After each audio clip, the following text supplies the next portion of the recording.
do want a garden.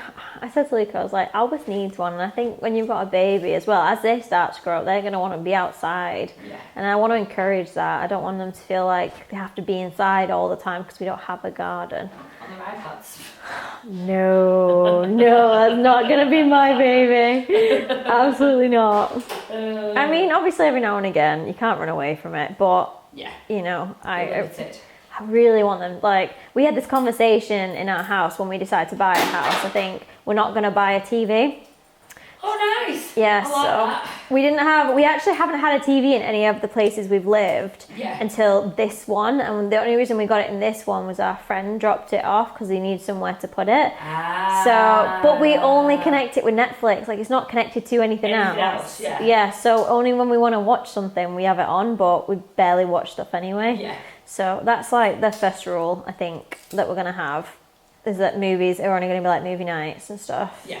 So it's more intense. 2023 was when I went through the miscarriage and we didn't really know where to go, where to live. Yeah. It was just, you know, there was so much happening. Well, it's not that when you've had a miscarriage, that's the emotions. Oh my gosh, your hormones, because obviously with pregnancy, hormones are one way. Yeah. And then you've lost the baby, so then your hormones are a total different way, aren't they? Yeah, and I had surgeries as well. Was it for you? No, it was just a lot. And I think for Luke, it was a lot as well. Yeah. So we were just like, right, let's not plan anything drastic. Let's just kind of get through this. Relax. Just, think about yourselves. Well, that's what we've done in 20... Basically. We did that, and the whole of 2024 was basically just healing and relaxing and finding ourselves a little bit more and enjoying the process. Yeah. And now I feel like we've moved past that. We're ready to go back to, you know, a different life now. Yeah. Obviously, it's not the same kind of life. It is very different, but we're excited to see where this like new chapter of life is going to take us. The curriculum. I can't say the word, but you know what I mean, Paul. The homeschooling. Yeah. Not yet, but I was said to Luke, I was like, if we do homeschooling, I was like, they're going to have outside time, they're going to learn about nature, they're going to learn about how to grow their own veg, they're going to learn about, you know, science of everything, and then read books and, you know, just explore the world. Because the thing is as well, though, I don't believe that schools are a terrible place, because that's where a lot of kids learn social skills. I was going to say, with other kids and stuff, which is good. Really, which is really good. Yeah. And it teaches them independence because they're away from their parents as well. So I do agree on that. I just don't necessarily agree on the way that schools are run. I think I definitely got a lot of like trauma from going to school, and I actually really enjoyed school. Yeah. It was just the way that the teachers were with me. It was the way that the classes were run, you know. It's one of those things, and because I can see it now and I've learned so much about it, I just don't know necessarily if that's the route I want to take with your child. Yeah. But like me and Luke were saying, we definitely want to put them in things like scouts or clubs or whatever, because life skills. Yeah. And that's something Luke never talks about school, but he always talks about his scout days and all the fun things he did in scouts. And I was like, that's what they remember, is the, you know, the adventure, the fun, the learnings. The learnings and everything. Yeah, of course it is. So I was like, well, that's something we definitely want to do. So yeah, I don't know. It's so strange, because the way I thought I would have a baby, I generally thought I'd be in a different country. So the fact that I'm here, I've had to change my plans a little bit. Yeah. And now I'm going through the system a little bit. Bear in mind, I've had a lot of friends who've had home births. Yeah. And I'm surrounded by a lot of community of people who've had home births. So for me, it feels more natural than actually going to a hospital and having a baby. Yeah. So I plan to have a home birth, but I'm going through like all these midwife appointments at the moment.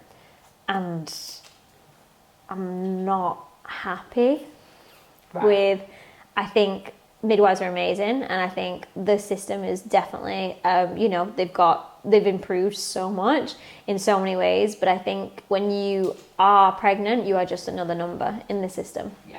And when you're another number in the system, you don't get the same kind of care and attention that you necessarily need as a pregnant lady. Yeah. Because everyone's different. No pregnant lady is going to go through the same journey, you know, in any shape or form. So if you're being a number in the system, you're just a root for money for them. Exactly. Yeah. So Yeah, I mean, my midwife signed me up to a bunch of appointments when I went to go and see her because she was like, oh, the baby's really healthy, it's actually perfect, yada, yada, yada. Yeah, I know, I was really happy. And then she was like, but we need to go and check this out further, and we may need to give you an injection for this, and we may need to give you something for that. And I'm like, do I need that, or are you just signing me off on things that I don't necessarily need? Yeah, is it just for you to like feel better about doing what you're doing? Yeah. So a tick box scheme. Yes.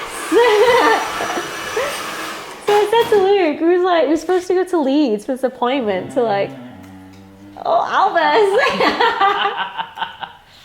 We were supposed to go to Leeds for this teaching hospital because they wanted to see a bit more of the kidneys. And you can't do anything about the baby. Once it's developed in its way, it's developing. The kidneys of my baby have a tiny bit slanted.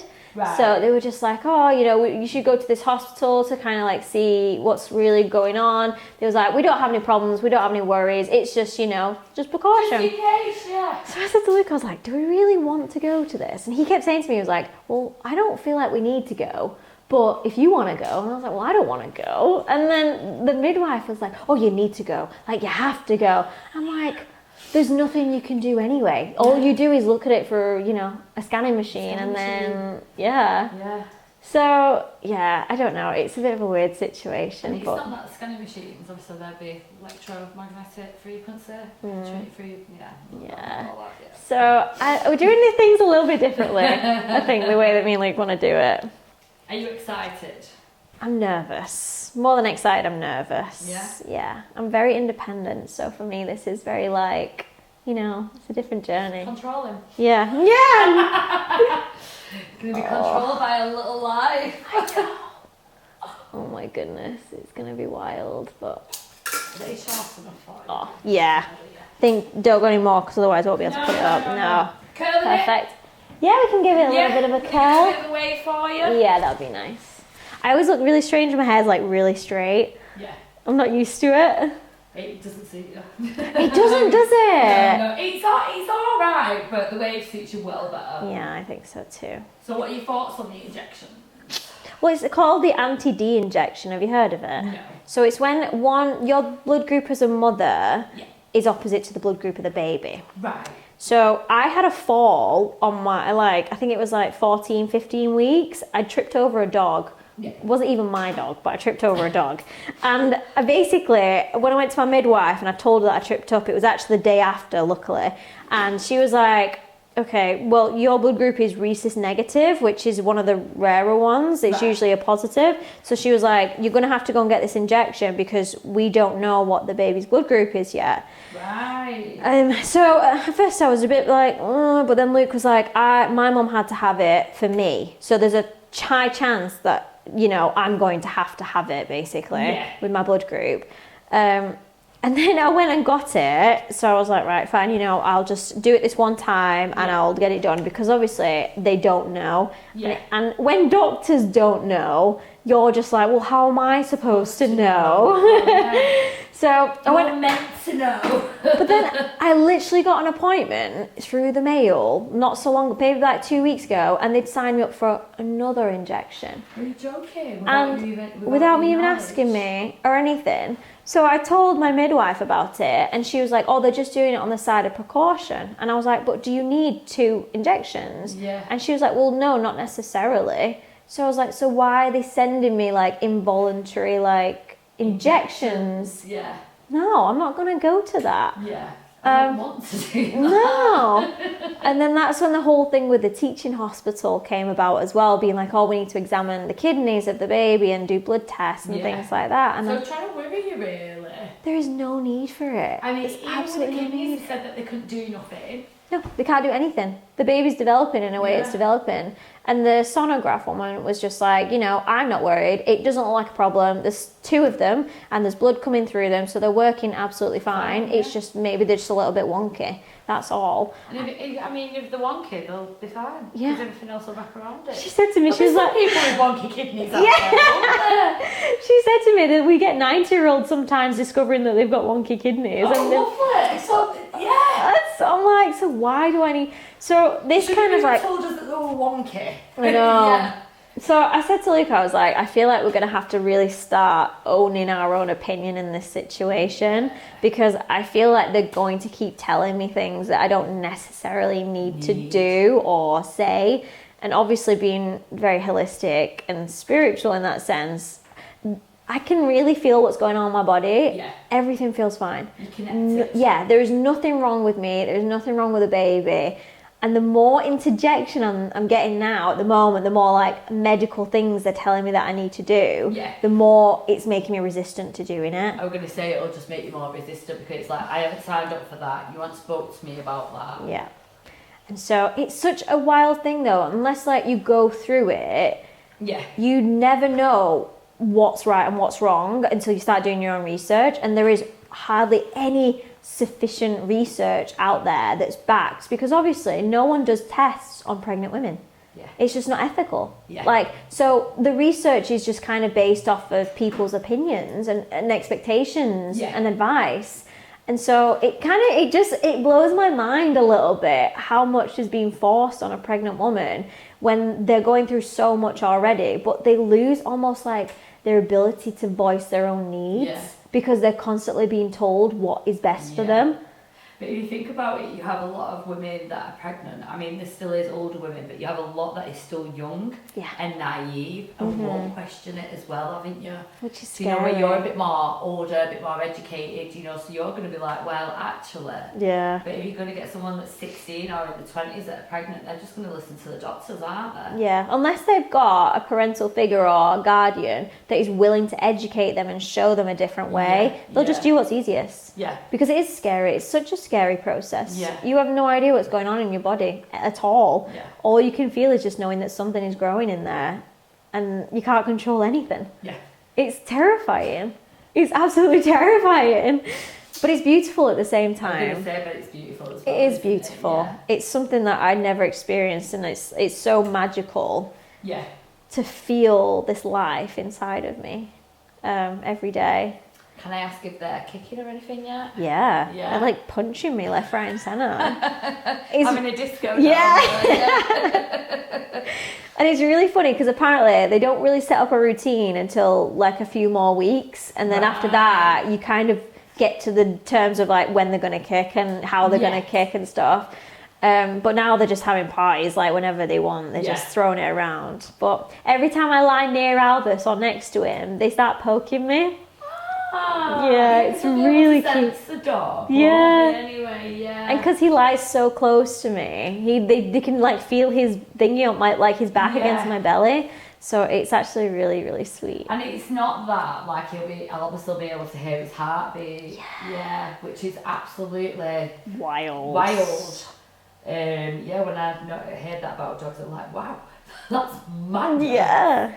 They've just got this like amazing instinct, haven't they, where they can just sense it.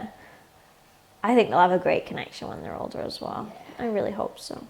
I think it will. But then every time Luke puts his hand on my belly, because I'm like, oh, they're kicking, they stop kicking. It's like, no, not for you. So they're teaching magic. I love it.